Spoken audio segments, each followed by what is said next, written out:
This episode of Off My Shelf contains coarse language and adult conversation. Listener discretion is advised.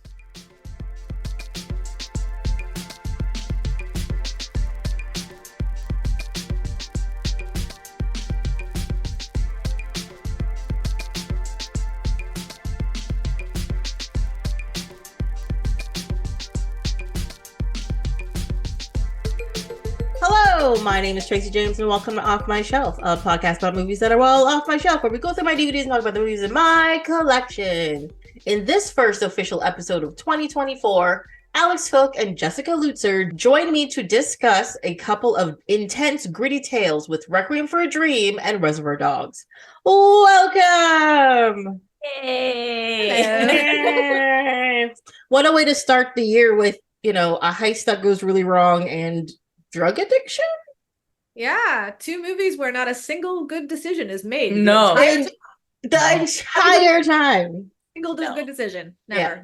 Agreed. I wondered why you owned the one for a Dream. Like, why is it in your collection? Watch it more than once. Oh no, this is the second time I have watched this movie, and I've owned it for about 15 years. There you go. And when I bought it, somebody at work who was really into movies and knew I was really into movies. They had seen this and they recommended it up and down. They're like, it's so good. The artistry of it, that's the way you tell stories. It's amazing, blah, blah, blah. And I was like, that sounds interesting. And then I bought it, and I probably bought it on sale or something if I bought it. And then I watched it on like a sunny afternoon and I was like, fuck that guy. So, Yep. Yeah. And it's just been on my shelf ever since.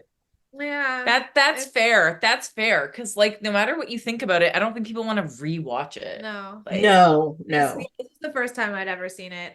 When it came out, I used to rent it to people and I was just like, that seems like a horrible thing and I don't want any part of it. And then I was correct in that assessment. Yeah. To be like real about this, rewatching it this time, I still find it as gritty, but at the same time, I was just like, this is really not what I remember. I feel like there was more gross, horrible stuff in it before. And I was like watching it this time. I was like, I think there's stuff missing, but I'm okay with that. Like, I'm okay with that fact. Like, well, I think we're probably a lot more desensitized than we were when it came out, right? Because like maybe we would have been pretty young, and we hadn't. we've seen some shit since then. Yeah, I mean kind, like, not that we're like hanging with junkies on the weekend or whatever, but like we've seen a lot more in our lives just in general, and like in media and stuff that. Yeah. Well, that's the thing. Like, I've seen the effects of drug use, like walking down the street and stuff, because there are definite areas of Toronto where you're just like, you're on drugs and you're clearly tweaking on something. I've seen that. Yep. But nobody in like, actually, that's a lie. There's been a couple of times where people in my close proximity have been like on something, and I'm just like, do I call a doctor? And they're like, no, I see pink elephants. I'm just like, no, that's weird. But I was never that person. I was not into that. Yeah. I mean, and I've like witnessed psychosis. It's actually very interesting because like the first time I watched this, I was quite young. I would have been in high school. And it's funny now, like in what I do, and I've like actually witnessed. So it's interesting watching like the mom on her diet speed pills and the psychosis. And I was like, it's a very interesting interpretation. Like, I think I didn't like watching it and seeing it, and on film, it was very disjointed. But I think he actually did a pretty good job of showing how uncomfortable and how it doesn't make sense psychosis is. So as much as I'm not a fan of the director's style in general, I find it too jarring. I think that was actually the point, and I think it came across actually really well. Yeah, it's an impressive movie. It has flaws and it's horrible to watch, but it's an impressive film. Oh yeah, it's I will say my friend was right, is that the filmmaker, who is Darren Aronofsky, Like he's one of the writers, he directed it. He's one of those people who are very hands-on in his movie making. Like he does, it is a well-made film. I'm not gonna hold that against anybody. I just don't want to watch it. Yeah. No. Well, it's aggravating. Yeah, like a lot of the stuff, yeah, with like the sound effects and the repeated stuff and whatever. Like, I know that's supposed to be like challenging to the viewer to kind of like, you know, whatever, play up what's happening. But also at certain points, it was just like, bro, this is so annoying. Shut up and continue with the story already. Yeah. Like, I felt myself losing patience a couple times in what should have been otherwise more meaningful scenes, because it's like, no, like you've done this gimmick. Like we've seen this 7 times already. So like, yeah. Like move it along. Yeah. But do you think that's because he's trying to put you in the mindset of the drug user? I mean, some of it is. Yeah. Like it's all very deliberate. And I mean, I was never gonna be into this movie. It's not my in general.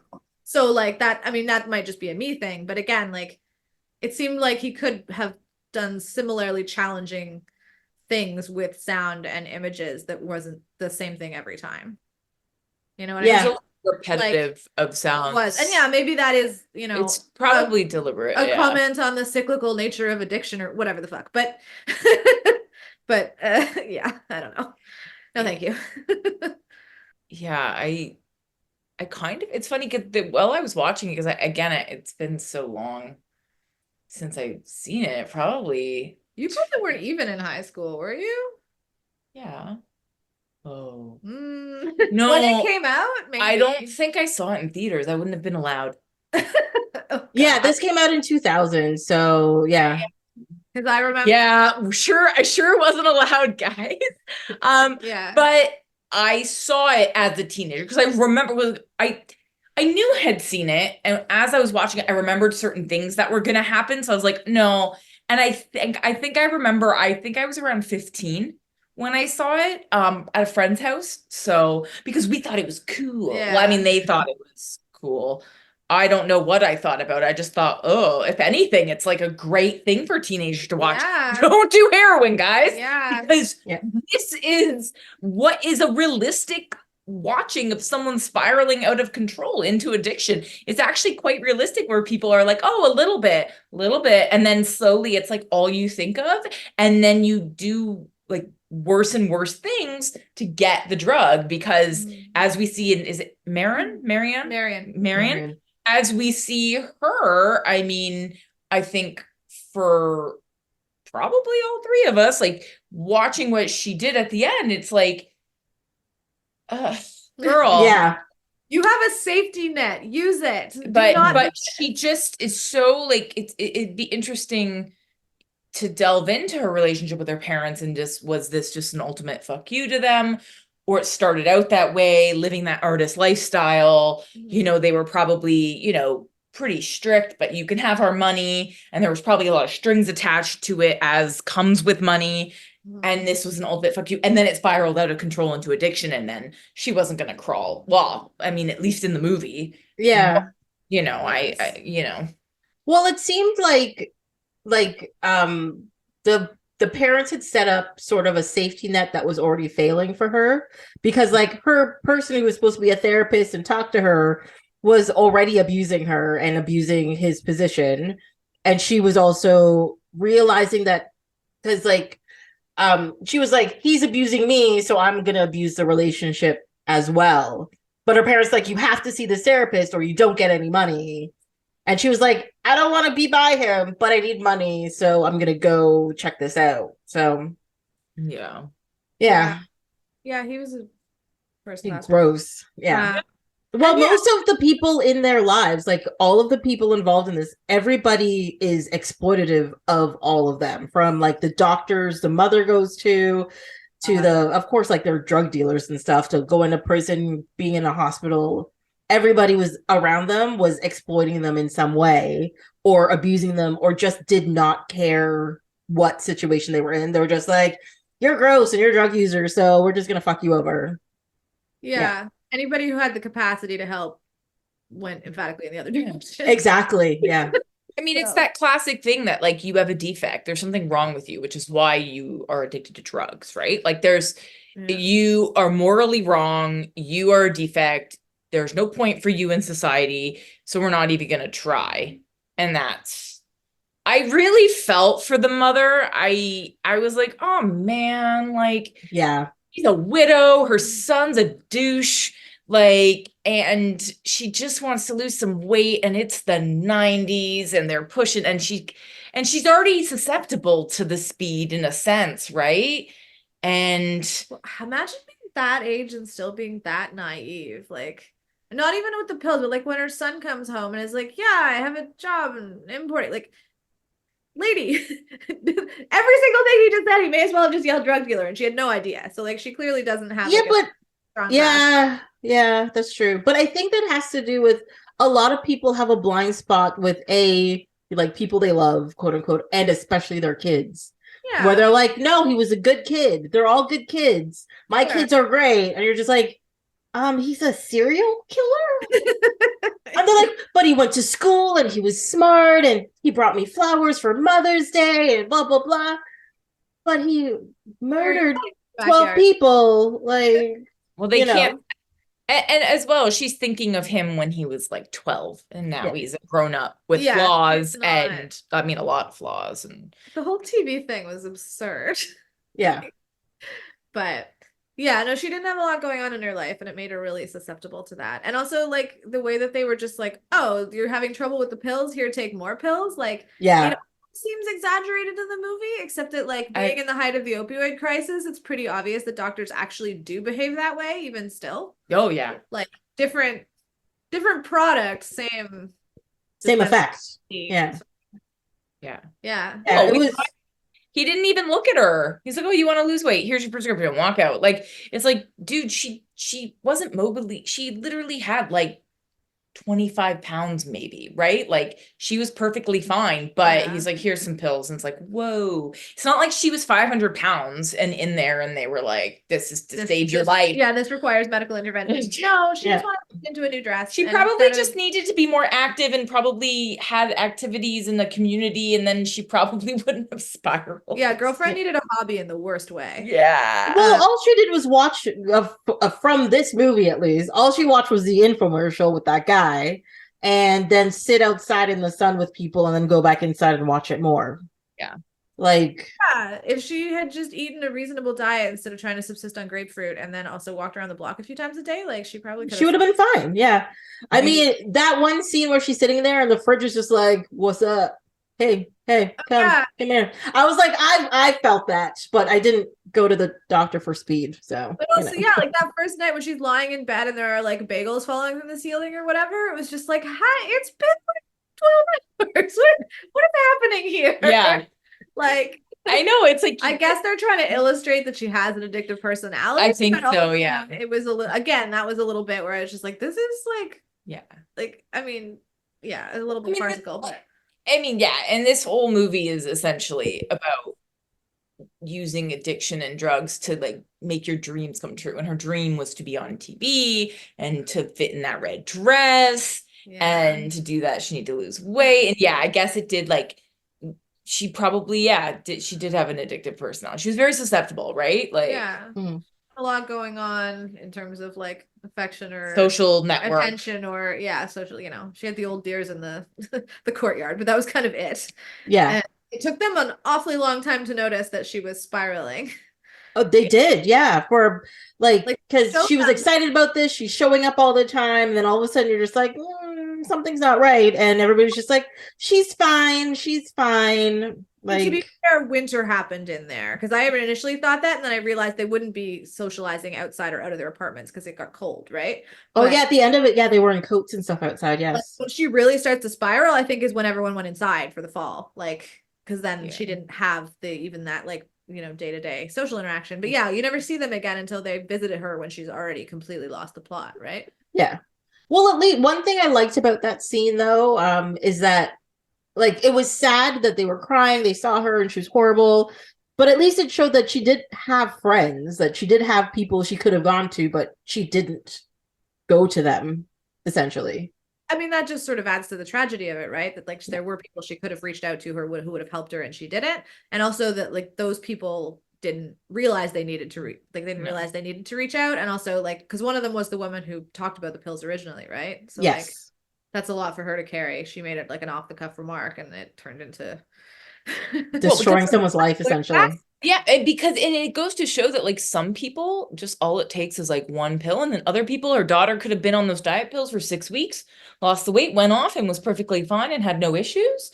Yeah. And then all it takes is her just like a couple days of these pills. And well, actually, I think by the end of the movie, she said they'd been on the pills. She'd been on the pills for like a year. Yeah. And she was like, "Oh, these aren't working anymore." And the doctor's just like, "Here's some more." We're like, "What are you doing?" Yeah. Yeah. Well, yeah. I mean, yeah. She eventually became too thin for the dress. Yeah. She wasn't eating. Yeah. Also, it's all from her point of view too, right? So who knows what was happening from other people's perspectives? People could have been watching this, and oftentimes people don't know how to help too, right? Like, well, yeah, if somebody's very insistent that they don't have a problem, it's hard to help them with the problem that they pretend they don't have. Well, yeah, that's one of the biggest things. Yeah. She didn't notice she'd become a speed freak at first, which is bananas. Like he did, her son did. That's like he was like, I can like hear you grinding your teeth. Like you are like whacked out on speed. What are you doing? This is gonna kill you. But like, which is hilarious. She had no clue that that's what she was just like, oh, the doctor prescribed it. It's fine. Like she didn't look at the label. She didn't do any kind of research. She just like was like, oh, okay, whatever. I can't even drink a cup of caffeinated tea and be a normal human being. I can't even imagine every fucking day. I mean, if you believe in your doctors and you believe what they say, they're supposed to be professionals. Like, I mean, I kind of have a habit of like, I'll ask a question to my doctor. Be like, they'll hand me pills or something. I'll be like, what is this thing? And they'll explain it to me. And I'm like, okay, I will take this thing because it will help me. But like, her doctor was like, take these pills, they'll help you. And she's like, you're a professional. I will believe what you're saying because you should know what you're talking about. And so to her, she's like, I didn't buy it on the street. I didn't buy it from a guy around the corner. I went to a doctor, got a prescription. They gave me medication the legal way. So this is a thing that should be helping me. And essentially she abused the drug she was given and it spiraled out. Well, yeah, and at the time that this movie was made, we weren't all just like carrying Google around in our pockets, right? So true. Like, even if she'd wanted to figure out what exactly the purple pill did or what, like it would have been more of an uphill battle than currently. Wait, did Google exist in 2000?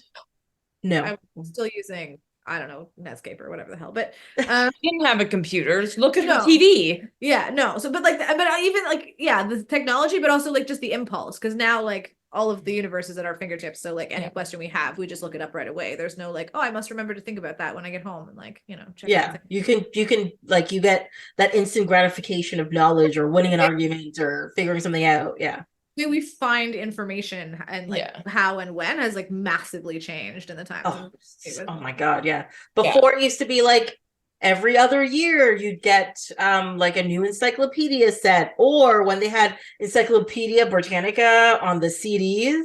Oh my God, game changer. Instead of flipping pages and taking up space, you just like type in what you're looking for and it'll come up. You're like, what?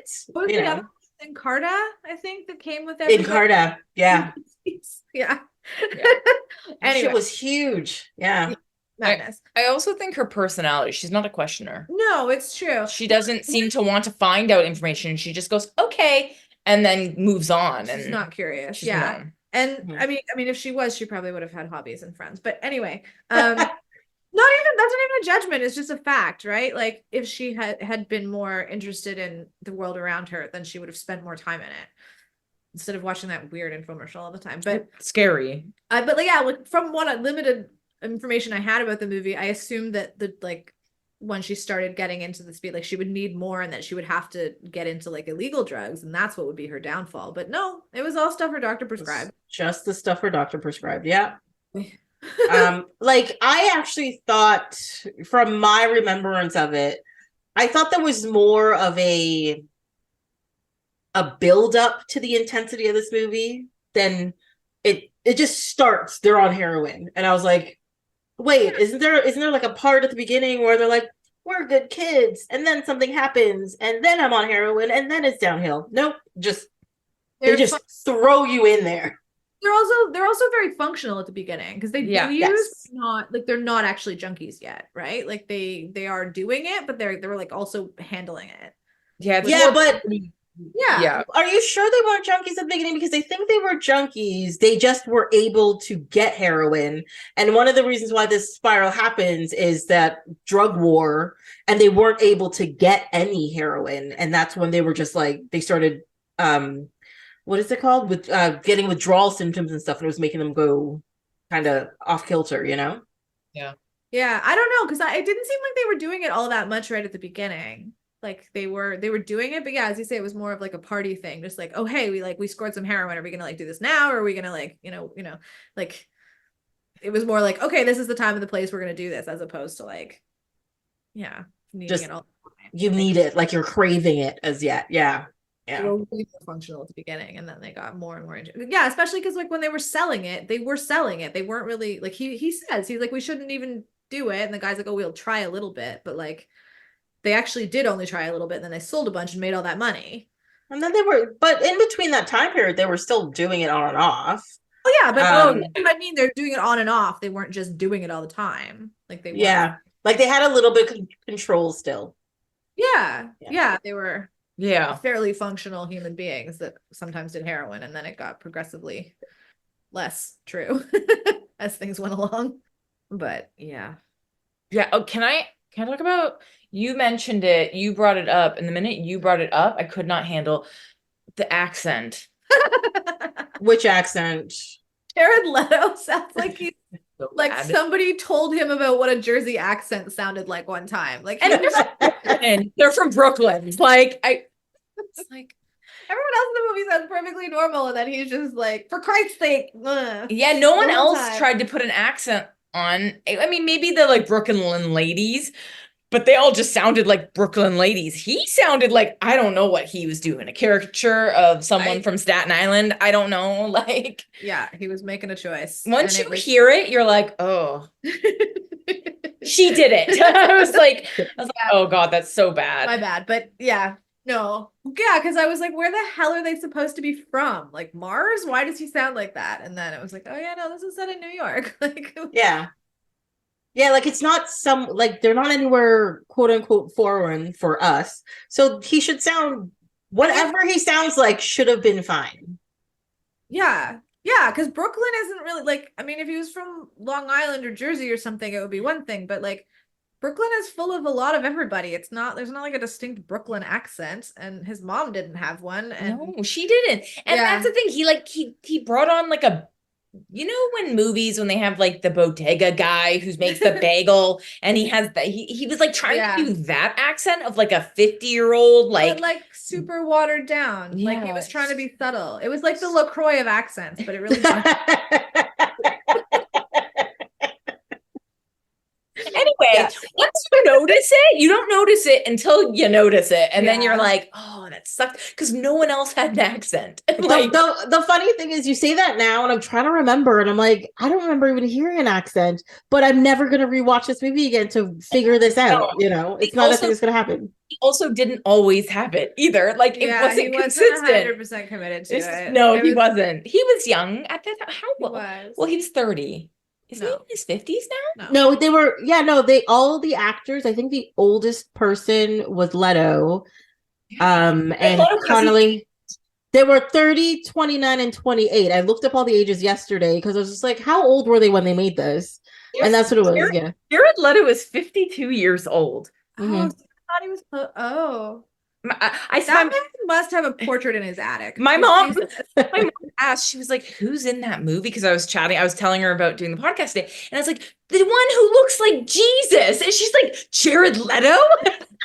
Just burst out laughing on the phone because I'm holding up a picture and he looks like the Christian depiction of Jesus. Like, it's so funny. Nonsense. He's also wearing a mesh shirt, so what? A lot of look in that photo, but it's a look. It's certainly, say what you will about him, he definitely has the look. I did not realize he was that, because I'm like, obviously not obviously to everybody, but I'm a huge My So-Called Life fan. I like like So, Jordan Catalano, I guess he wasn't at all in high school at that time, and I didn't realize. What, 22, 23? Yeah, because they're at age, and I guess I thought he was closer in age to. No, he wasn't. Her, but No. Anyway, yeah, no, definitely, he has not aged. It's wild. It's actually like weird, kind of like Avril Lavigne. Yeah, she looks. I saw a picture of her the other day, and I was like, "What happened? Whatever she's drinking, I don't know, but I want some." I was helping my friend get the pre-sale tickets today because she's doing a North American tour, and because I was on her TikTok page trying to get the code, and I was like, "What the heck?" I don't think I've paid attention to her in so long that I was like, she looks like 22 years old. Well, yeah, and it's not just that, it's not like airbrushing or photos or Kardashian witchcraftery. It's literally you see her in videos and you're like, how is that possible? Yeah. I only realized she looked that young the other day because there was something that she showed up like an award show, or she was in an interview or something, and then everybody was just like, why is she looking so 25? She's looking so young. And then I had to Google it because people were talking about it, and I was just like, holy shit, she does look like she's still 25. It was crazy. She looked the same for 20 years. It's actually wild. She never looks different. And she doesn't seem like the blood of virgins type, so I guess she's just extraordinarily genetically blessed. She might just have good skin, and if you have genetically blessed skin, and maybe she's getting great facials. I don't know. Maybe she could just be a vampire. She may not have to worry about blood of a virgin. Blood of whatever that's youngish. It does also she might just be a vampire. True. It also does help to stay the same weight and do all that kind of stuff. So maybe she's just maybe her maintenance routine is just spectacular. Whatever it is, good job, girl. Good job. You know what she is? She's a Highlander. That's it. She's a Highlander. Anyway, so Jared's in that club. He is. He's weird. He really is. Yeah. I also regret to inform you that he is actually as good looking in person as you think he is. I met him. Really? You're in around 2001-ish. I met him at Sneaky D's and was just startled. I thought I knew how good looking this guy was, and now that I'm confronted with him in real life, Jesus. Oh, so he's one of those people who has the thing, and you see them in person, you're just I get why you were hired, and I get why people like you. Not just a film thing or a photo thing or a makeup thing. It's just doing his thing, having a beer. It was just wow, that is a very attractive man. Yeah. It's a shame he turned out to be such a douche nozzle. Yeah. I know. Oh my God. I think that's what happens when some people take themselves too seriously. They're just no, I am an actor and an artist. I am a serious person. And they're just fuck off. Whatever. That's a real theme with both of the movies tonight, I feel. Yeah. The directors are also both that type. Yeah. Oh my God. A lot of dudes taking themselves very seriously in this. Very seriously. Which, I'm not the biggest fan of actors that do method acting. I kind of think that you're an actor, you're supposed to be able to go in and out of acting. Yeah. Are you good at this or not? And when I heard about how he did the Joker and how he terrorized the cast and crew, I was like, what is wrong with you? I don't. That's a man looking for an excuse to be an asshole. Exactly. That's not some sort of craft. That's not. He sent Margot Robbie a dead rat. No, that's not acceptable. Lucky she didn't clean his clock. She could probably beat him up. Oh, yeah. Well, and my biggest problem with that kind of thing too is you're method acting to play a comic book character, and as a person who fucking love comic books and comic book movies, for me to say that, I'm you've got to be kidding. Fuck off. You can't. You can't be doing that kind of nonsense. And especially you didn't even do that good of a job, and it was a shitty version of the character, blah, blah, blah. Get over yourself. It was just what is this trash? And got rid of 90% of what he filmed, right? Yeah.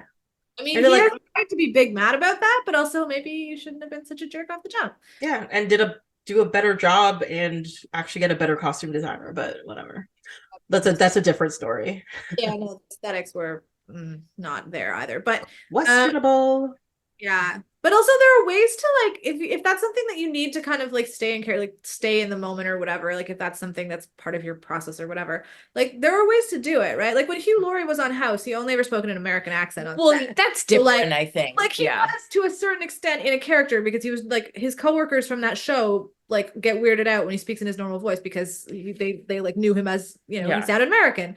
So like, you know, and that's fine. If that helps you, then cool. But like that doesn't mean he was going around smacking people with a cane and being a dickhead. Yeah. No, like there's ways to do it that like keep you in the moment that don't just like turn you into a caricature. Yeah, no, I get the accent thing because I think accents are talent, especially when you do them well.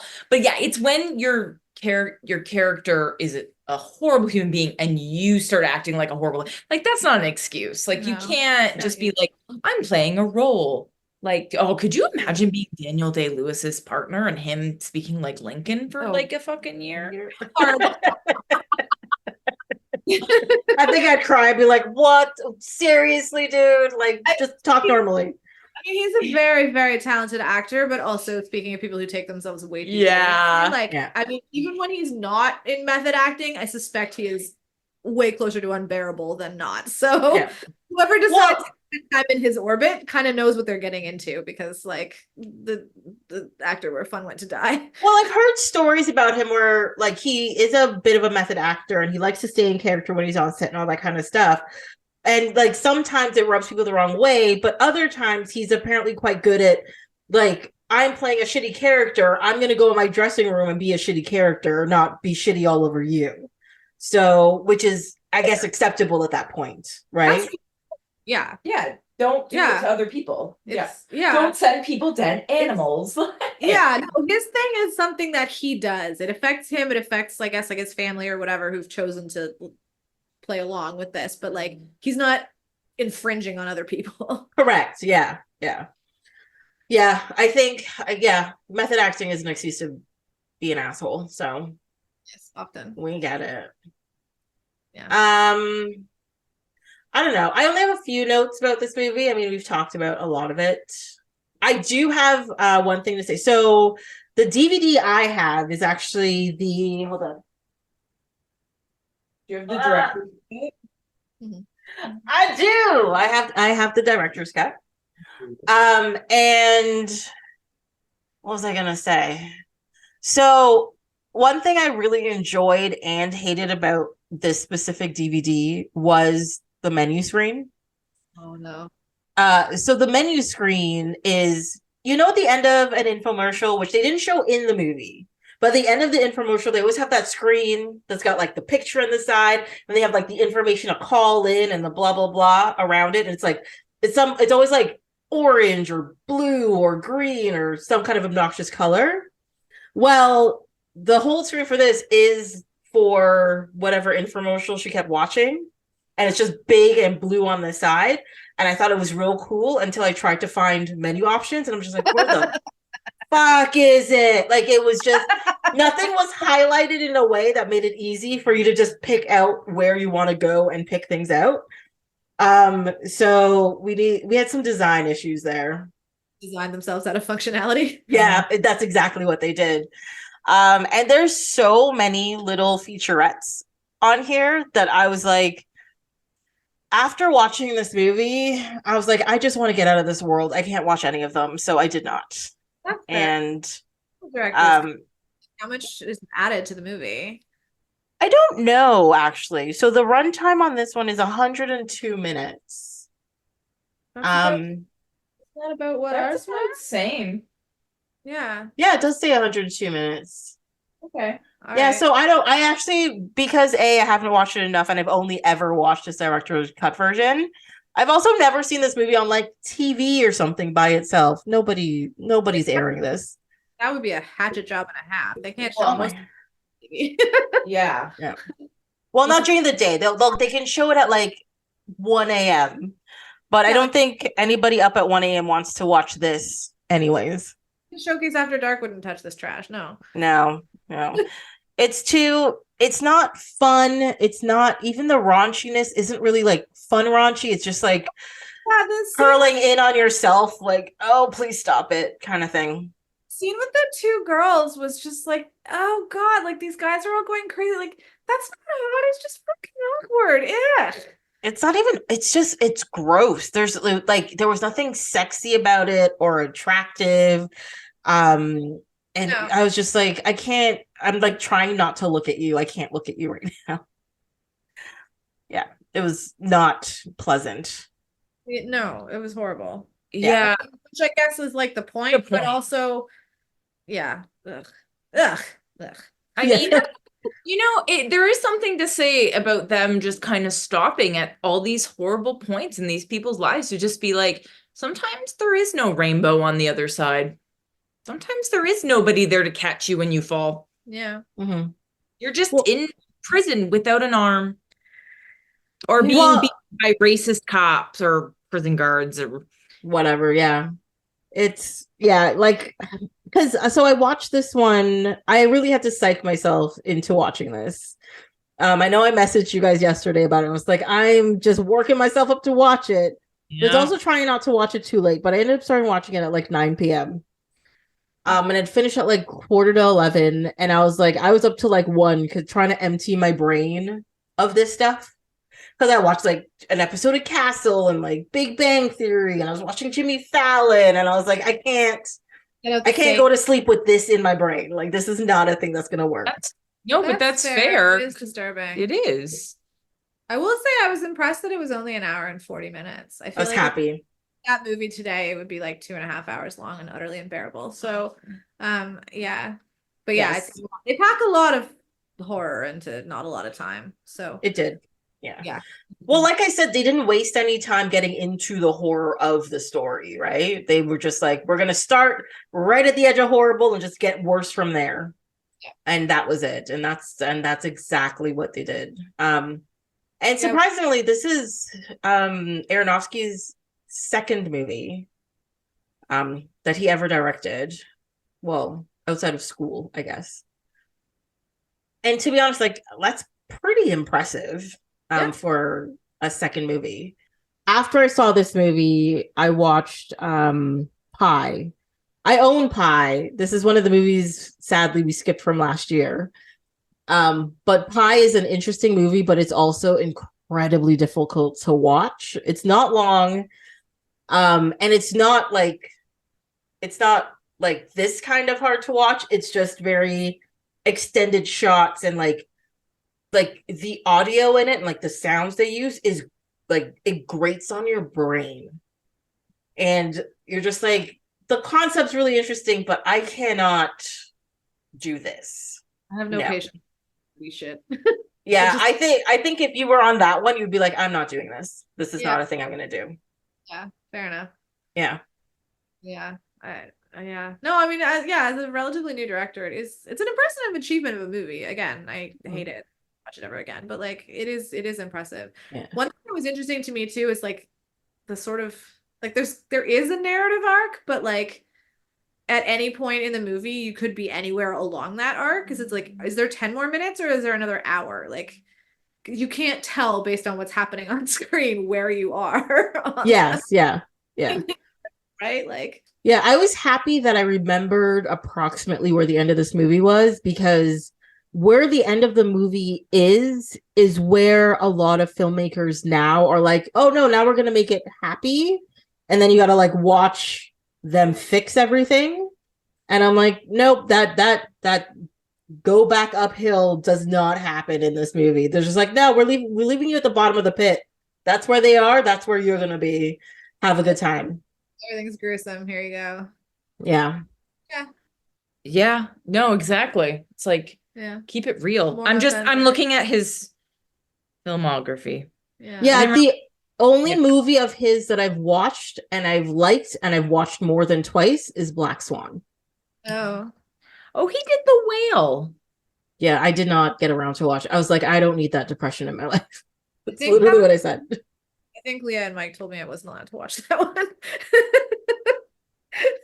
They have a real handle on my taste, and I'll have to be like, oh yeah, no, you hate this movie, don't do it. Yeah, I watched The Fountain. I saw The Fountain in theaters, and I still remember walking out of the theater going, what the fuck was that? I'm like, I get it, time travel, conquistador, love through time, blah blah blah. But I was like, this is fucking bullshit. Yeah. The catalog is just not for me. No. I didn't watch Noah. I didn't need to watch Noah's Ark. Like, that's not a thing I needed. And I tried to watch Mother, and about 15 minutes in, I was like, I can't do this. This is not working for me. Off you go. It actually get canceled, but is that the one where people considered his behavior to be like pretty abusive? On Mother? Yeah, with Jennifer Lawrence. Yeah, it is with Jennifer Lawrence. Yeah.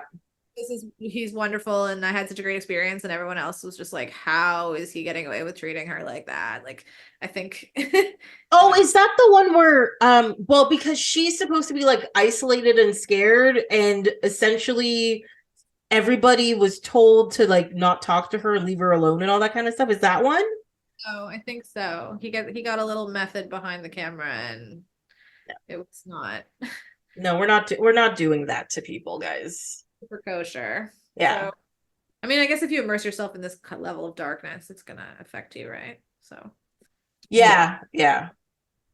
I just vaguely remember at the time people being like, I think he isolated her on set. I think that was why. Yeah, like that it seemed that he'd gone a little far. A little too far with it. Yeah. I mean, I understand directors want to get certain performances, and sometimes it's hard to get a performance when it's like emotionally draining out of people, and so they actively try to do that. But there is a point where you have to say to yourself, like, maybe I shouldn't do this to someone because it could destroy them or put them in a spiral or something. Consenting adult, so if she was going along with it, and she had enough star power that if she didn't want to go along with it, she could have pushed back, I suppose. Then, yeah, she right? was Like she very famous. She wasn't, somebody whose career depended on going along with this kind of stuff, but also like, don't mind fuck your actors. Yeah, it's not nice. If they can't act for the role that you want them to play, then hire someone who can. Exactly. I absolutely agree with that, because like if you're not getting what you want out of them, guess what? You can find somebody else. Trust me, there's 10,000 other people who are probably just as good, who you can get in there, who could probably do the job that you want. Just do it. Just do it. Exactly. Let's see. What else do I have? The mailman was Samir on Office Space, and the only reason why I pointed that out is because of my pre-2024 episode was Office Space, and I was like, hey, that guy's back. That's it. Let's see. Who was Sarah? Sarah's the mom. She's the mom, right? Yeah. Yeah, because I have a note here saying I don't remember Sarah's storyline being so cheesy at the beginning. And it clearly has reference to like her sitting at home and like a hamburger showing up on the shelf and a thing over here. Also, that food looked gross. I don't know why it was making her hungry. It looked disgusting. Yeah, and until she goes to the doctor, at that point in time, you're just like, this is lame. And then it gets too real. And you're like, I don't need this. Sharp downhill slide on that one. Yeah. Oh, and the other thing that got me mad was when she's like on speed and Jared Leto comes to visit her, and she's like, I don't need a present. You just need to have a baby. And I was like, why? Yeah.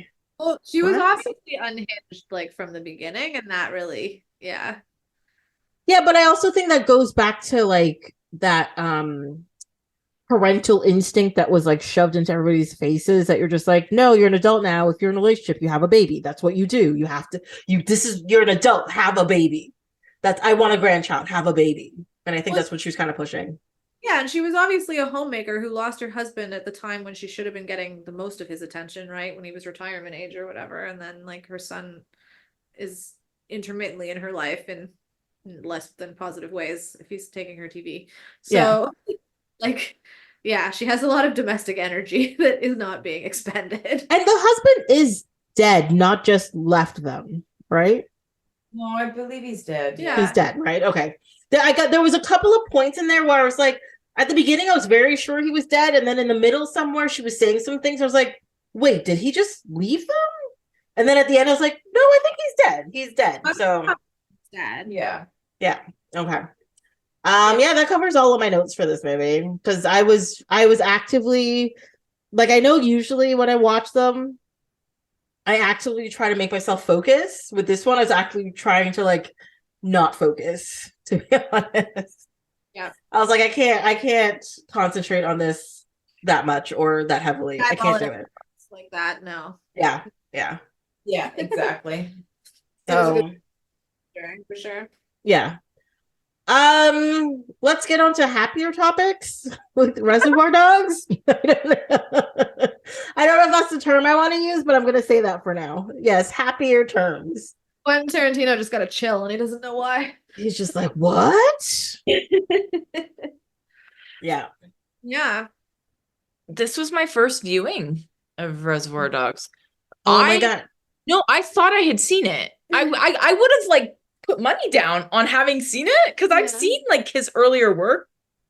Really, after Kill Bill, I can't say I've seen much of his stuff, but before that, like, and then I'm watching, I'm like, I have not seen this. Oh, okay. At least I haven't sat down to watch it. Like, I'm sure I've seen scenes and stuff, but no, I don't think I have. Huh. Yeah. So what's your first impression of it? Oh, I don't know what the fuck happened. Also, I mean, I will forever know Mr. Pink, but like the names like blonde and white and I was just a bit like the name thing, and I get why they do it, but it was kind of hilarious. Like Mr.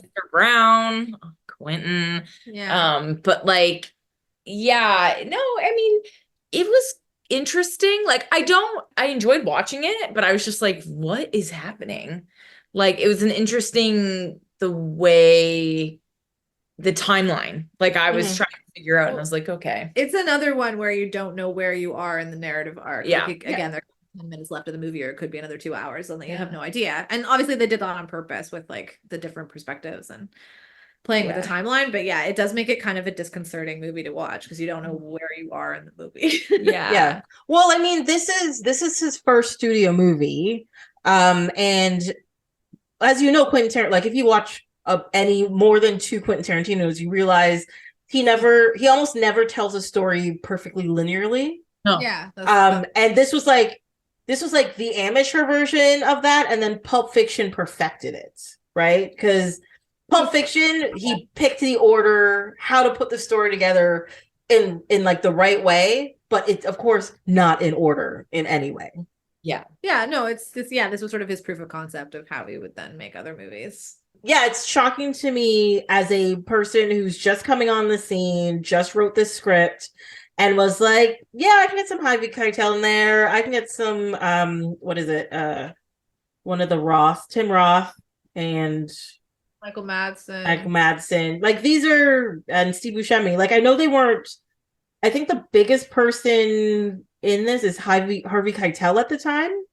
Probably. Yeah. All like pretty, they were well known. They were known. They were all early in their careers, but they were still. Yeah. Well, but this was the first movie he directed, but didn't he write True Romance? Was he one of the writers of True Romance? That might be true. Yeah. He wrote the script for it. So it wasn't actually his first movie. He was around, like he was known. Like, he would have made connections there and stuff, and like people would have had an idea of what he was up to. Well, maybe he just knew the right people, right? Yeah.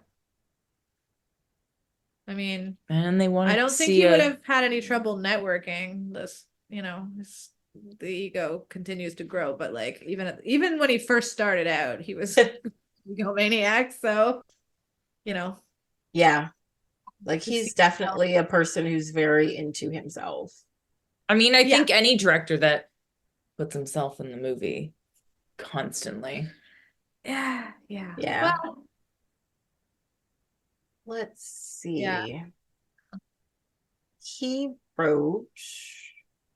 Well, it says here writers was his first thing was Lovebirds in Bondage in 1983, and it was a short film. And no, it just terrible. Yeah. Bondage. Oh dear. No, True Romance came after this. Oh, it did? Yeah. It came out and it says 1993 here. And this is 92. I don't know. I swore I would have converted. Okay, well, anyway, doesn't matter. Well, that would be the year True Romance was released, so it is possible he wrote it before and it was in production and blah blah blah while he was doing his own thing. That is possible. I mean, I don't imagine this movie took very long to film. No, probably not.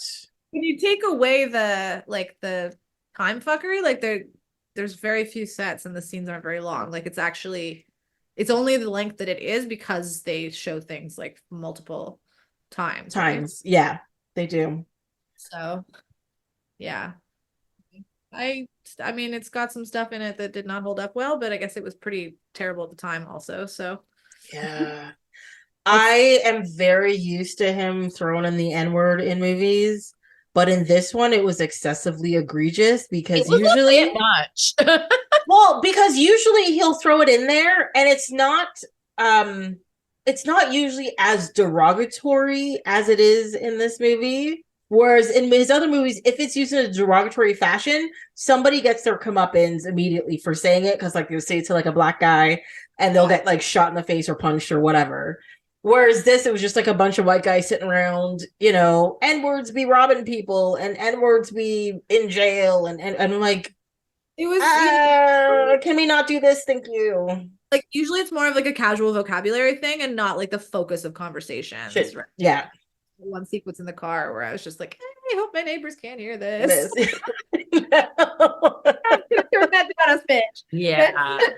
Like, yeah. Yeah. No, this was definitely one of the times where it makes me cringe, and I don't think it was supposed to make you cringe. It was just supposed to be like edgy. Unlike in like, for example, in Django, when they're like, oh my god, there's blah blah blah on a horse, it's supposed to make you cringe. You're supposed to be like, you're not supposed to do that. Like, that's the whole point of it. Whereas this was just like, we're just gonna sprinkle it in there and be real mean, and nobody's gonna be like, he's cool because it's edgy. And I was like, no, this is not right. Yeah, no, it was, well, yeah. I mean, a lot of his stuff is, yeah, edgy is a very gentle word for it. You know, he's trying to provoke a reaction and it works, but yeah. He's he likes to poke people. He'd be like, meh. Yeah. You know. I kind of think it's lazy. Yep. It is. I also think it's a bit lazy. Kind of troll in a party hat at this point, right? Like yeah. You know, he's very good at making films, but is he good at making stuff people actually want to watch, or are people just like caught up in the cult of him? Like he's like pretty far up his own ass, and I'll agree. He is. I mean, there are a few things of his that I genuinely enjoy watching, but one of those things is one of the things he thinks is the worst movie he's ever made, which is Death Proof. And I fucking love that thing. Like, I love Death Proof. I love Kill Bill. I do love Kill Bill. Kill Bill is one of those movies, the volume 1 and 2, like, I could give a shit he directed it, but I just love the actors. I love the set. I love everything about Kill Bill. And I am definitely not, I couldn't name more than 3, 4, 5 of his films. Well, I saw technically like full length films, and he has what, 8? But he's done like bits of things, like he did 4 Rooms, and he did like Dusk Till Dawn. He did like the half thing with Romero. Rodriguez, was it Rodriguez? Yeah, it's not Romero, it's Rodriguez, knows that. Yeah.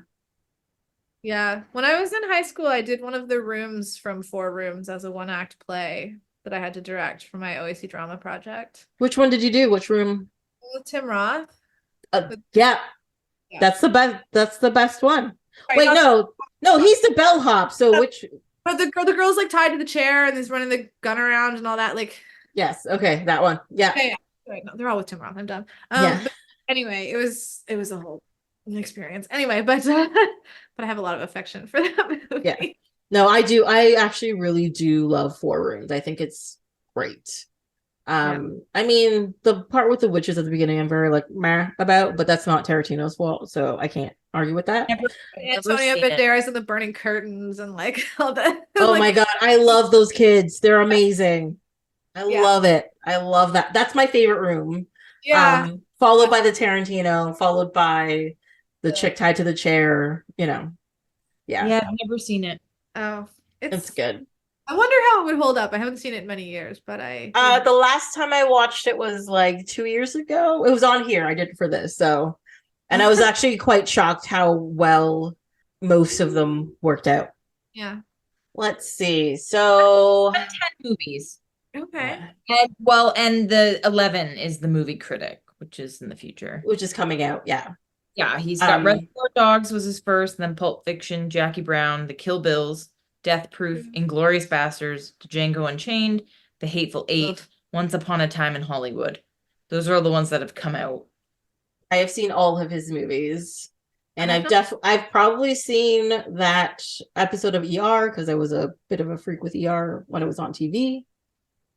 And what else is there? Yeah, there was a CSI episode. Probably saw that too. What? Yeah, apparently he directed 2 episodes of CSI. Love CSI then. That's okay. cute. Yeah. And I've definitely seen it because I've seen all of them. I did not know that he was implicated, but Ooh. Oh, you know why I always too? Because it was a 2-parter episode called Grave Danger. Oh. Isn't that the one where Nick gets buried alive? Yes, it is. Oh, it's one of my favorites. Episodes. I did not know that's who directed He it. had the ants. Oh God. Oh, the ants. Talking and Grissom can read his lips. Oh God. Now Yeah. I hate that. Feels. Yeah, you're having emotions about it. It's like, oh my God. Sorry. What episode of ER did he direct? Let's see. He directed Motherhood, which was on a fateful Mother's Day. Several staffers of the ER, possible life-changing event. Susan Lewis' sister, Chloe, gives birth to a beautiful and healthy baby girl. Things start to go wrong, however, when their mother, Cookie, who had agreed to take in Chloe and the baby, suddenly decides she's done enough for Susan and she will have to take care of it. There's more, but that's as far as I'm going to get for right now. I've watched like half a dozen ER episodes in my life, so. Yeah, no, I definitely watch that show from beginning to end. Wow. So I've probably seen this episode, but that episode, it's not ringing a bell for some reason. Like this one's 95. So what season is that? Can't remember how long ER was. Oh, season 1, episode 24. So it's at the end of the first season. Wow. That was a long time ago. Huh. All right. So yeah, so apparently it turns out I've watched everything Kill Bill. Who knew? I'm sorry, everything Kill Bill, everything Tarantino. Yeah. Yep. Yeah, I've never seen Kill Bill. There are a bunch of them I haven't seen. You haven't seen Kill Bill? No. Girl. One of those movies that everyone was telling me to watch at one point. It was just like everyone was like, "Oh, you gotta see it," and I just was like, "Nope." Too many people tried to convince me, so now I'm going to watch it never. Well, happens to me too. I get it. I'll put it on the TV and you won't have a choice. The last one I thought was Hateful Eight, and that's because I went to see it in the theater because I knew if I tried to watch it at home, I was not going to pay attention. So then I just sat there seething for 3 hours. Yeah, from Kill Bill on, I saw all of his movies in theater. Yeah. No, sorry. I did not see Django in theater. I saw everything else in theater. Should probably watch Django, actually. Yeah, no, my biggest problem with Django is Jamie Foxx. And that's why I didn't see it in the theater. That's a pretty big problem. Isn't he the star? Exactly. That is 90% of the problem. Do you have a problem with him in general or him in that movie specifically? Or like I don't like him. He's everywhere he goes and everything he does, he's just Jamie Foxx, and Jamie Foxx comes across as a pretentious blowhard, and it annoys me. Okay, fair enough. Yeah. People are just like, oh my God, he was in Ray and he was in this and he was in that. Then he comes on screen and says 3 words. I'm just like, oh, it's just Jamie Foxx again, whatever. Like he doesn't get lost in the character. I'm like, I look at you when I see Jamie Foxx, right? It's not like. Sure. It happens. Yeah. Yeah. You know. There are some people like that, like Bradley Cooper. Yeah, Bradley Cooper is just Bradley Cooper most of the time. Yeah, I just see Bradley Cooper with a prosthetic on for his new movie. Shady, that decision, but anyway. I mean, it just looks like him with the nose prosthetic. I'm just like, oh, I don't buy this at all. Yeah. Yeah, and for the few people I know who it's Maestro, right? You're talking about? Yeah. For the few people I know who have seen it, which are the girls that sit at the other end of my office who yelled about it all yesterday morning or this morning, whenever they set out the Oscar nominations. They hated it. They don't understand why he was nominated, and nobody should watch it. So there. That's all. That's all I know about it. Well, fair enough. Yeah, they had very definitive opinions about the movie, so I was like, all right. Yeah. Well, that's fair. I'm not gonna watch it because I don't like Bradley Cooper. Sure. I mean, everyone has those actors that they just don't. That doesn't do it for them. And there's no legitimate reason. I can't tell you why. It's not like Bradley Cooper has done something that I'm like, he's been just good in a lot of movies, but I always just see him as himself. I'm just like, I don't buy it. I feel like that about Owen Wilson. I just hate his face and everything that he's in. I'm like, I wish that you were not who you are. There's no logical reason. I'm sure he's a perfectly lovely dude and he's been in lots of great movies and he's done a reasonable job, and I'm like, I wish you weren't on my screen right now. Please fuck up. I mean, I enjoy those Wilson brothers like pretty like a lot. Like I've watched a lot of their stuff. They work for me. But yeah, I could see why Owen Wilson's like face would annoy you though. I get it. His everything just is like, I'm not into it. So, I've mostly watched his comedy things, and I think that's why I'm okay with it. But anytime you try to be like serious, I'm like, I like him in Loki. See, I think that's one of the reasons I wasn't that excited about Loki. And everyone was talking, and I was like, yeah, it was a really fun show. But also every time he was on screen, there was just this undercurrent of ugh. So not conducive. Oh my god. I know this one may make me sound old, but I'm like that with this is a person who hasn't really been in anything in a while. Richard Gere, like and all that kind of stuff. Can't fucking stand his face. Can't do it. There are movies that are on my list to watch, and I had not watched it when they came out just because he was in it, and I just haven't gotten around to it. Oh, that's sad. Yeah. I quite enjoy him. He does look like a rodent. Oh yeah, for sure. But a fairly well put together one. I don't know. I mean, it's a rodent who can wear a suit. It's fine. Like, yeah. He's really good at Shall We Dance? I think that's what it's called. What's that? He's having a bit of a midlife crisis, and instead of doing anything skeevy, he starts secretly taking ballroom dancing lessons. Oh. It is called Shall We Dance. It came out in 2004. And he danced with Jennifer Lopez. Yeah. I love Stanley Tucci. Yeah, no, Stanley Tucci is like I love Stanley Tucci. He's just like a side character who's not even in it that much, but he like absolutely every scene he's in, he just like absolutely runs. I love that. He's spectacular. Stanley Tucci. He's wonderful. No, you have not watched The Lovely Bones, so shush. Not. Why would we do that? I read that book. Yeah, so did I. I did read the book. I read the book too. Yeah. I went, not today. I read that book.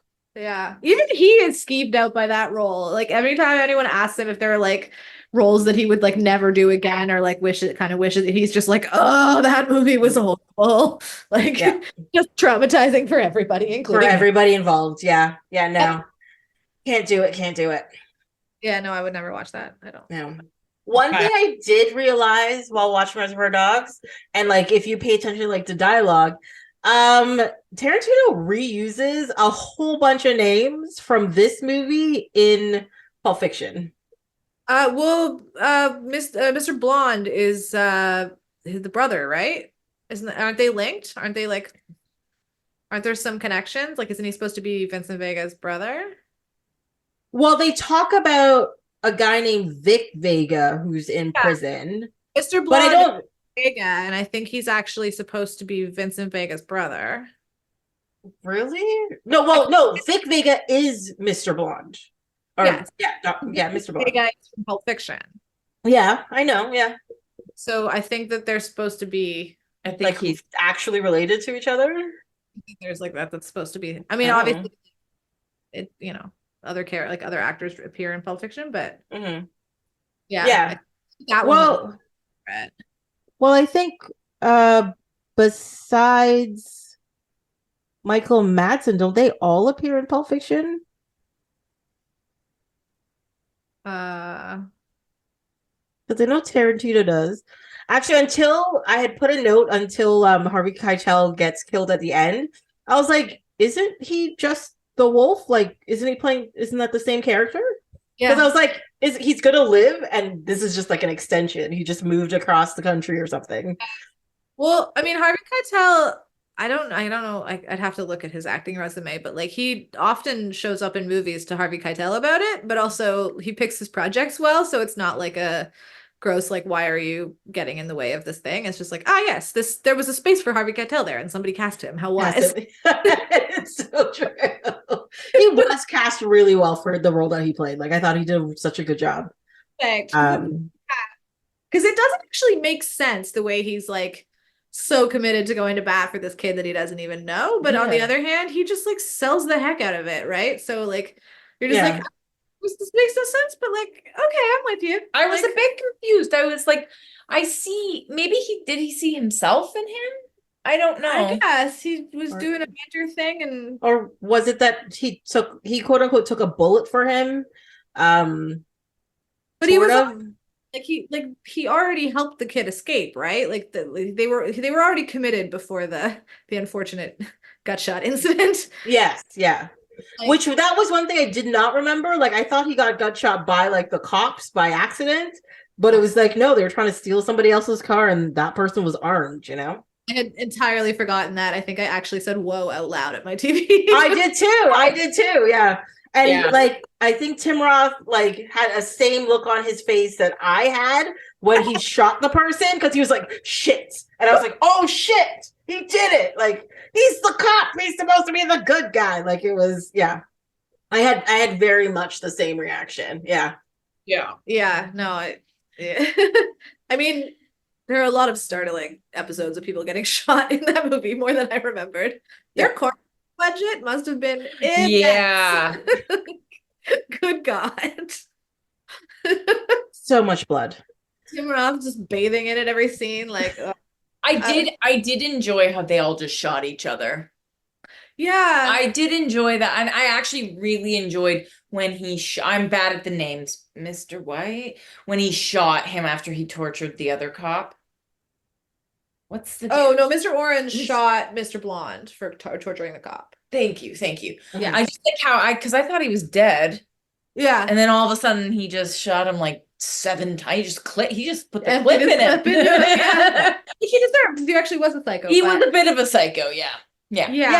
He was a sadist essentially, right? Because he was just really into inflicting that pain.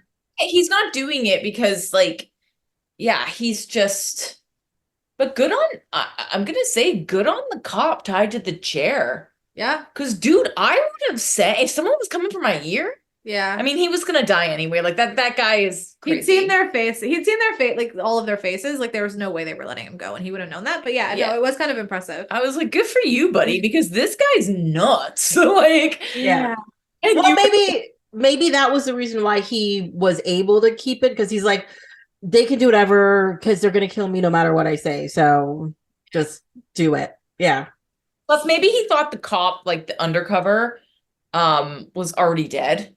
Like, probably. So he's like, what's the point? He certainly looked like it. Good God. I know. He lost way too much blood. I'm like, snaps to the makeup artist for that unhealthy pallor he had going on by the end. I was like, he was, oh my God, he was so gross. Like, oh, yeah. You were like watching him die on screen. I was really impressed by that. No, he got shot in the head, didn't he? Did he get shot in the head? Mr. White shot him.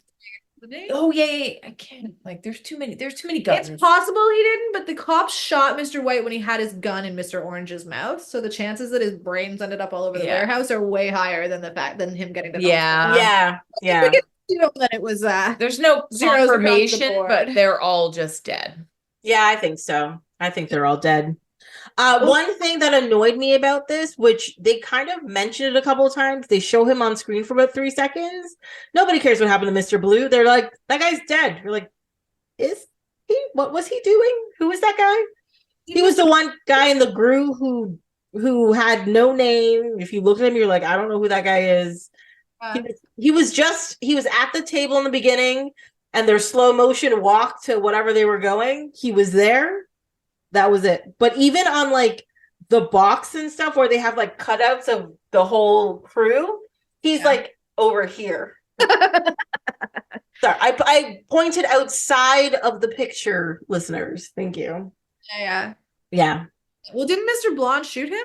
No, they who showed up? Who showed up last? No, it was the son. What was his name? Eddie. Yeah, when Eddie showed up, he said, because they were like, well, where's Mr. Blue? And he's like, he's dead. And that's all you've heard about him. Okay. After that, like, slow walk at the beginning. Oh, I thought he was one of the ones that Mr. Blonde shot, but yeah. I mean, it's hard to keep track. There was a very high body count. But yeah. But yeah, I do like, I mean, it's a very violent movie, but it's also like, it's so overblown that it also kind of comes back around to not being that violent. Because it's like, the movie doesn't appear cartoonish, but the level of violence kind of is. Well, actually, like, actually behave like that. Yeah, but paying attention to the movie, most of the violence isn't on screen. Yeah. You see the aftermath of the violence. The most violent part you see is when Mr. Blonde is working on the cop. But everybody else is like shows up shot or shows up injured or shows up something's already done. No, but he shoots the cop in the head. Like, who shot? Oh, that guy shoots the cop in the head. Yes, that guy shoots the cop in the head. But I don't know. I guess maybe my brain is comparing it to other Tarantino movies. I'm like, other movies have much higher body count and there's a lot more violence. Like, you go for a while in this movie without anything really happening except for seeing a guy with a hole in his, well, you don't even see the hole in his stomach. He's just bleeding. This is why we need to watch Kill Bill. Yeah, you want to see some crazy, like, there's a sequence in Kill Bill that they had to put in black and white specifically because there was too much blood and he didn't want NC-17. Yeah, no, I've seen that sequence, obviously. Of course, it's avoid it if you want to, I don't think. That for a while, that's true, actually. I have seen that sequence, but yeah, I don't know. But anyway, like, it's just, the way that it all plays out is like very comic book movie, whatever. Like, it's not particularly real, so it's like not as distressing as it might be if it was like a little bit less overblown, I guess. How many people whip into a cop car? Like, don't do that. You got enough problems, man. Just run. Yeah. Well, I think that's the difference between this and Reservoir Dogs. This and Pulp Fiction. It's because with his editor that stuck with him for as long as they could, like, he perfected the use of time jumps to show different parts of the story in different order, and to just so that you end up piecing together the story yourself by the end, even though everything's there, so that everything's there for you.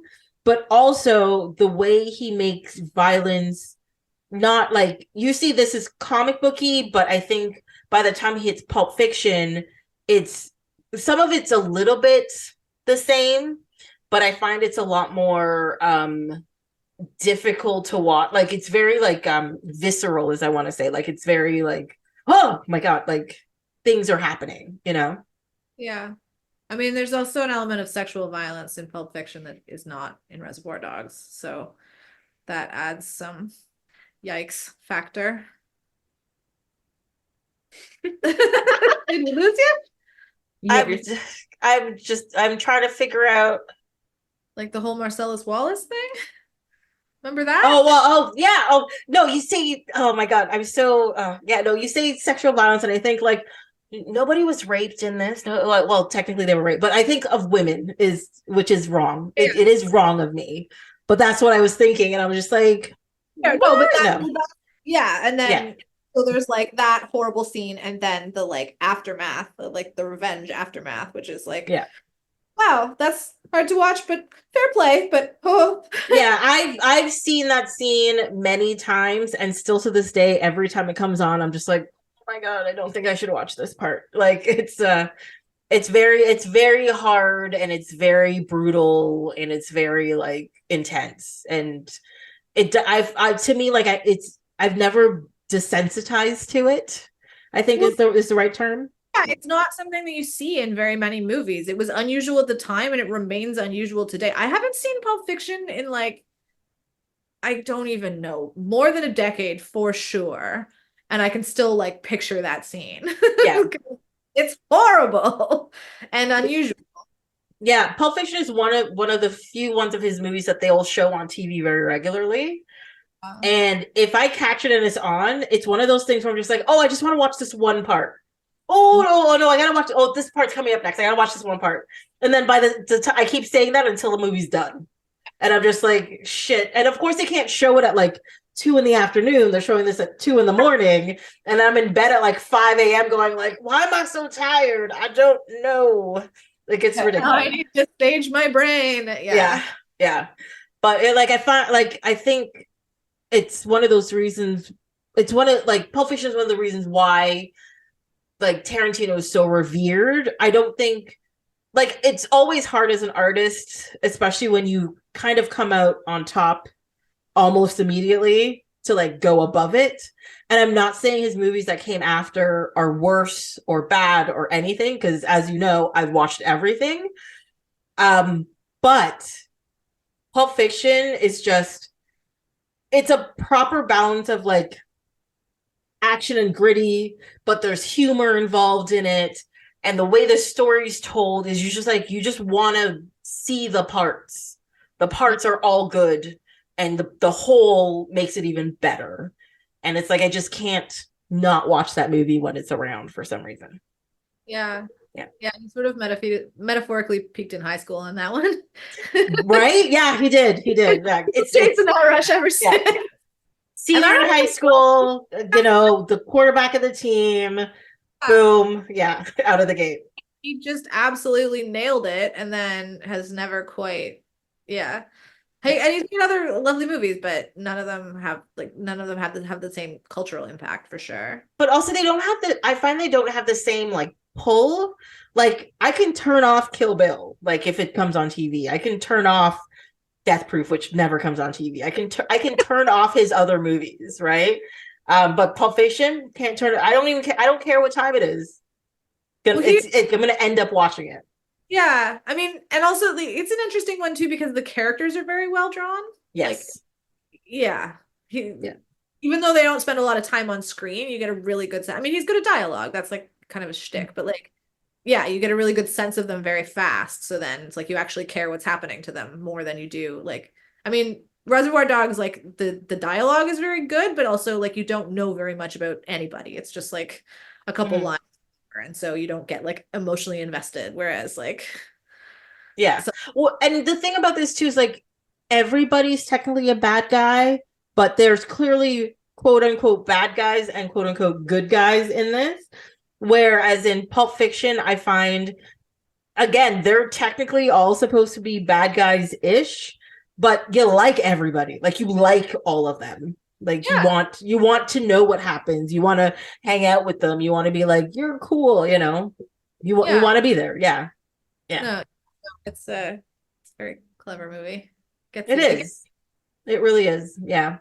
And like this shows the beginnings of how his mind works, how he puts stories together, how he builds his characters. Like, he is good at what he does. And there's people out there that are like this. Like, you don't have to like them, but you're allowed to like what they do. The worst is when you're like, I like what you do, but I'm not allowed to like you because you're an ass. Like, you're the worst. But I think Tarantino is bland enough that you're like, yeah, you're a tool, but I'm still allowed to like what you've done. Yeah, I can't imagine he's much fun at parties, but like, he's only done a few unforgivable things, and most of them were like, he was not so great on Death Proof, right? Like with Uma Thurman. Was it not? Sorry, not Death Proof. Kill Bill. Kill Bill. She was injured like quite a bit, like quite severely, right? Yeah. But this was one of the reasons why she did it, was because she helped him create and the character and all that kind of. They've been working on it for years together, and she wanted to do it, but he wouldn't, like, and she hurt herself, and she didn't have enough time to heal and all that kind of stuff. So he pushed too hard, and she has to deal with the consequences, which is not great. But also, he's not. He didn't get Me Too'd. Right. Yeah. Sadly, the bar's pretty low, and surprisingly many people don't pass it. So I was like what? Like the bar is 90% don't be an asshole, and people are just like, fuck that. You know. Yeah. Keep your intrusive thoughts in your hands to yourself. Oh, yeah. It's surprisingly easy to do, people. Very easy. Basic respect. Yeah. Yeah. All order, apparently. Yeah. And I just have one other thing to say about this movie. That man's cell phone. Oh my God. Oh my God. Like the outfit. Oh yeah, I love them. Like the hair, like the whole. Yeah. As soon as he showed up on screen, I was just like, oh yeah. Yeah. So everyone else was pretty normal because they're all wearing suits and stuff, and then he's just like, oop, snapshot. Bright purple jumpsuit, the whole bit. Yeah. Yeah, definitely place it. He looked like a guy who was like, yeah, worked in a family criminal enterprise and called his father daddy. Like he does. He does. I find that very confusing in a grown man. But anyway. Sometimes you just get used to saying something and you just keep saying it. Sure. Whatever. I just can't. I got a gutter brain. I have bad associations with that now. I can't. I have to. I used to say father, papa, dad, but I would do like father and papa as like a joke. Mm-hmm. Never daddy. No. As a kid, I definitely said daddy, and then I got to like 14, 15. I was like, I can't say that anymore. That's just wrong. Like it's inappropriate. Yeah, child, absolutely. And then when you start becoming an actual person, it's like maybe not. Not anymore. Yeah. So just to let you know too, with this DVD, it's the 10th anniversary special edition.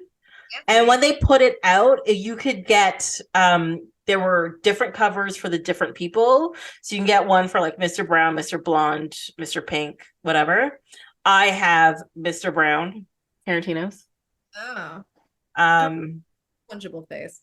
Yeah, it really is a punchable face. I actually don't think I picked it. I think I just bought it because that was the one that was on the shelf at the time. I'm like 90% sure I would have picked something else if Harvey, it was him. Obviously, yeah. White or Mr. Orange. I would have went Mr. White, Mr. Orange. Yeah. I like Mr. Pink.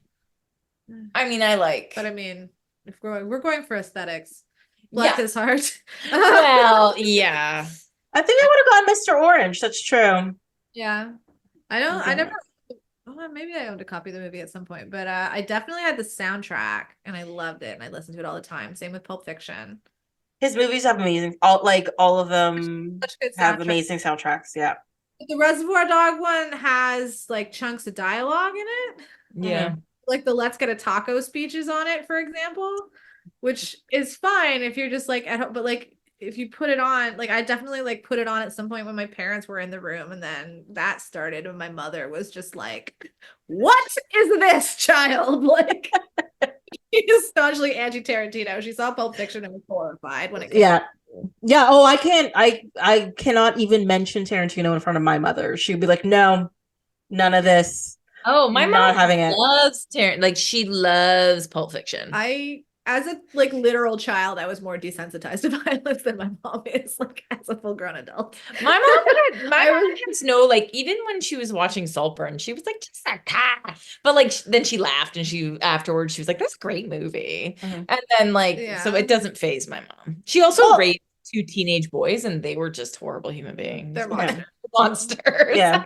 My mom actually, it's not the violence because she loves like action movies, like her thing, she loves them, but I always have to vet them for her because as soon as there's like a sex scene or there's like cussing more than like one F-bomb, no, not having any of it. Really? Yeah. It's surprisingly one of her favorite movies, Die Hard. Well, you don't have a lot to get down in that movie. It's true. Yeah. Well, the thing is, it's the first time she saw it on TBS.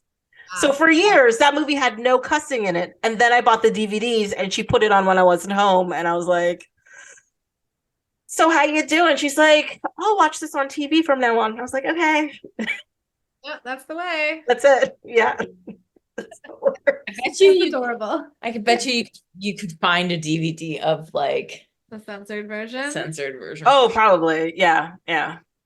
When they say yippee-ki-yay, my friend, definitely, totally, yes. Oh, is that how they censor? Oh my god, yippee-ki-yay, my friend. But the thing is like the voice and tone would completely change. They'd be like, yippee-ki-yay, my friend. And then they just keep going. I was like, oh my god, what is that? No. That is so stupid. It brightened my whole day.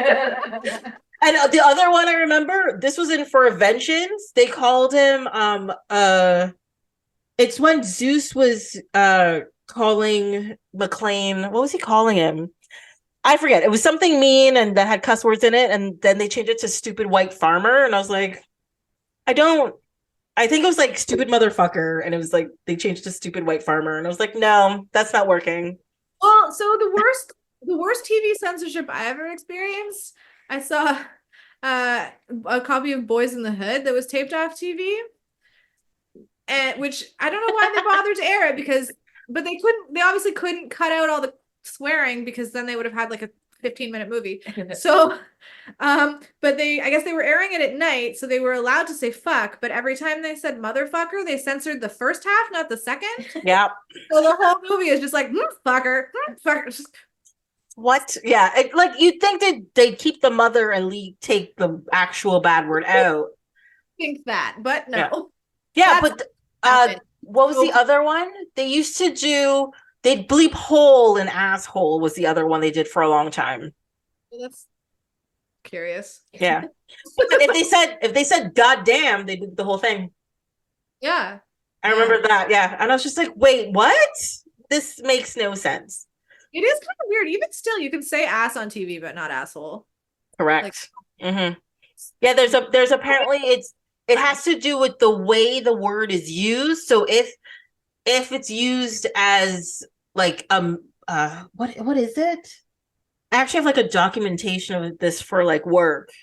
And like it's the same thing with like bitch and stuff. Like you can use bitch, like sup bitches, how's it going, bitches?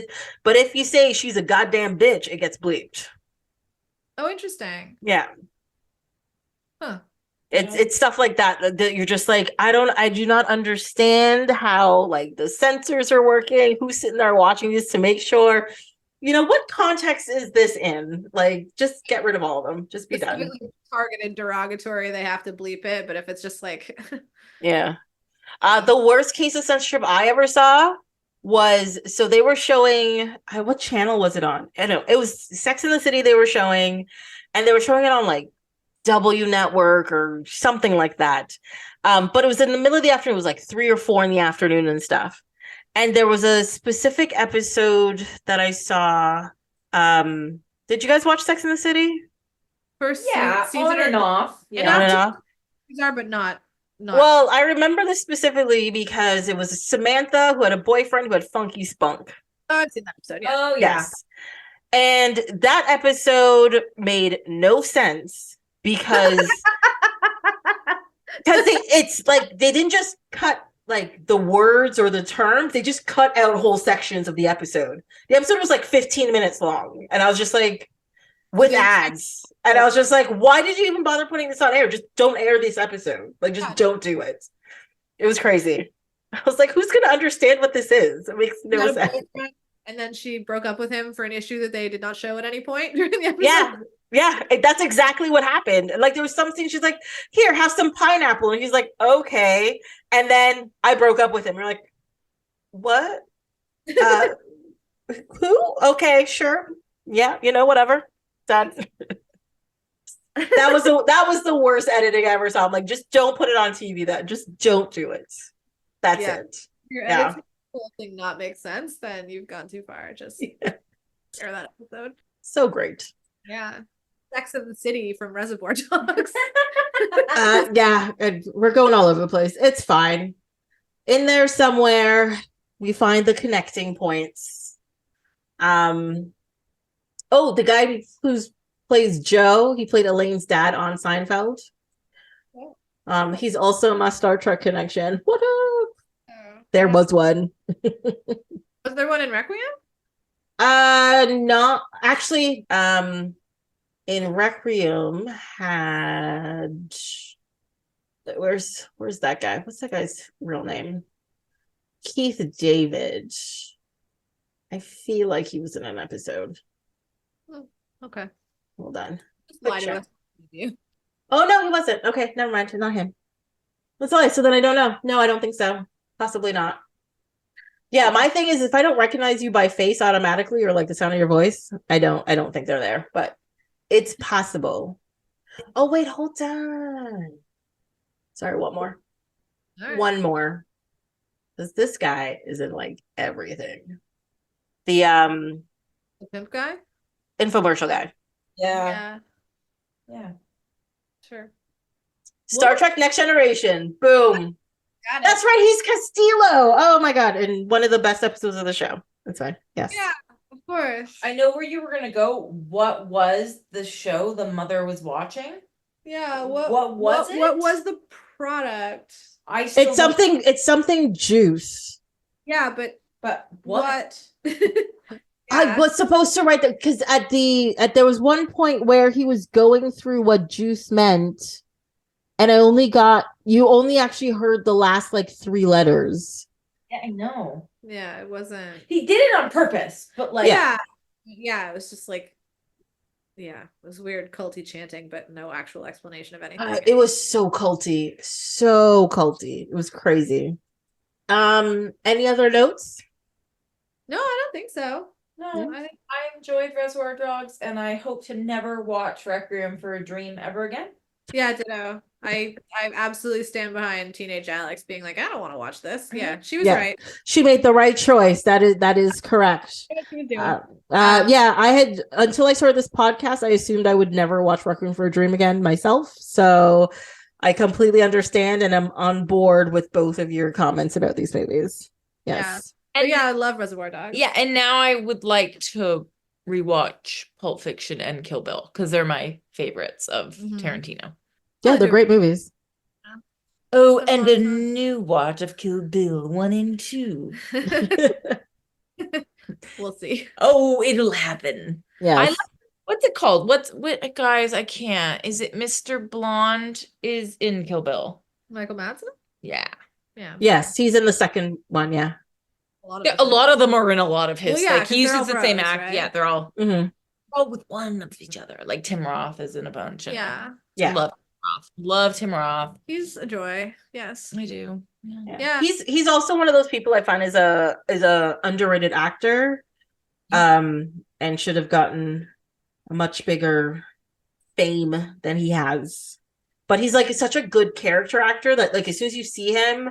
Or half the time, he's kind of like Gary Oldman with me, where it's like half the time I forget he's in the movie until I watch it. I'm like, oh shit, isn't that Tim Roth? And then you're watching it and you just like forget it's him again. Yeah. I feel he's had the career he's wanted. It feels that way, right? Yeah, because I mean, he's been the star of his own series at least once or twice, and like he's been in some big movies. Like he's in the MCU, he's been in all kinds of stuff, and like he probably, has piles of money and has done some interesting roles, and then can also walk down the street like a normal person. Yeah, and nobody attacks him or anything. Like, yeah, it's very easy to walk by him on the street and not realize. Yes, yeah. Which I think it's like that's the perfect level of fame. It's like people in the industry know who you are, so you get jobs, you get the work. But people outside the industry will be like, I think that might be him, but whatever, it's just some dude.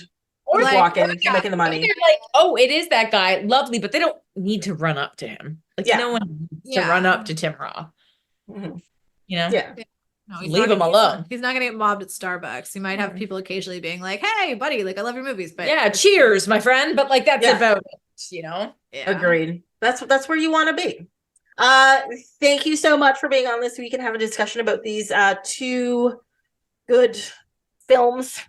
I suppose one that I think people should watch and one that people should skip unless they want to have some issues or teach their teenage kid a lesson. There you go. He does a good job of not glamorizing drug use. That I will stick by my guns and say a high school class, especially like I would say like grade 10s or grade 11s, sit them in a classroom, put this in front of them, be like, taking all your phones, watch this movie. Okay, get out. That's it. That's what you gotta do. Yeah. Love it. Unfortunately, that would never happen due to the big ass dildo. Ugh. yes, that whole ass to ass scene was horrifying. Yeah. Still unnecessary. Don't like it. And that they probably wouldn't be the teachers wouldn't love the sex scene with the Wayans, but it's just very like, it's a lot of nakedness. I'm fine with it. It was surprisingly classy given the context, but Mm-hmm. But yeah, I mean, parents would never ever be okay with that, I'm sure, because parents will complain about everything these days, it sounds like, but they definitely do. They complain too much about stuff. I'm just like, are you kidding? Like, a weird cultural dip there where everyone's head up about everything, but yeah. Anyway, okay, hands up in the air. Don't watch it unless you want sad feelings. Exactly. Thank you again for being here, guys. Thank you for having us. Well, that's it for this episode of Off My Shelf. Until next time, you can follow along on Instagram and Twitter at ohmyshelf, or you can send an email to ohmyshelf@gmail.com. This episode was produced and edited by me, Tracy, with original theme song by Ori Falconer. Like, subscribe, leave a comment wherever you listen to this podcast. Come back next time to see what falls off my shelf.